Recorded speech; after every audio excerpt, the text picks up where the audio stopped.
గౌతమ్, మీది తిరుపతి కదా? అవును, మా తిరుపతి. అయితే బ్రో, తిరుపతి లడ్డూలు కావాలి, ఇప్పిస్తావా? గౌతమ్, కొండ మీద రూమ్స్ కావాలి, తీసిస్తావా?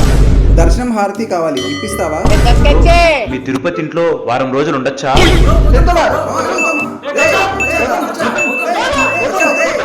ఆపండి ఆపండి ఆపండి. ఏంద్రా, నీకు లడ్లు కావాలా? మొన్ననే కదరా సంక్రాంతికి 20 లడ్లు తెచ్చిచ్చా. అదేమన్నా నువ్వు తినే డెజర్ట్ అనుకున్నావా లేక దేవుడు ప్రసాదం అనుకున్నావా? ఫస్ట్ అదంతా మానేసి ఒళ్ళు తగ్గించు. నీకేం కావాలరా? రూమ్ కావాలనా? ఇక్కడ కోయర్ రూమ్స్ అవి ఇవి అని బుక్ చేసుకుంటావు, టీటీడీ సైట్లోకి వెళ్ళి రూమ్ బుక్ చేసుకోలేవా? నువ్వేం అడిగావరా? కారా? నేనే బండిలో తిరుగుతారా?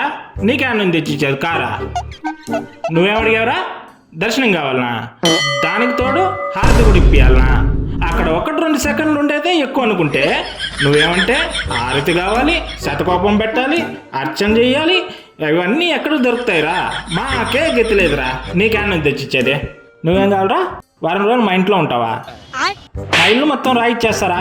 నువ్వే పర్మనెంట్గా ఉండిపో. పక్కన ఒక గుడారం వేసుకొని ఆడకు మారిపోతా. బాబా బాబా బాబా. మీరు కూడా నాలాగే ముంబై, చెన్నై, బెంగళూరు, పూణే అంటూ రకరకాల సిటీస్లో జాబ్ చేస్తూ ఉంటారు. మీరు ఇలాంటివి ఫేస్ చేసి ఉంటారు. తిరుపతి వాళ్ళంటే అంత ఈజీ కాదు అని చెప్పేసి వాళ్ళకి తెలిసేలాగా ఈ వీడియోని షేర్ చేయండి.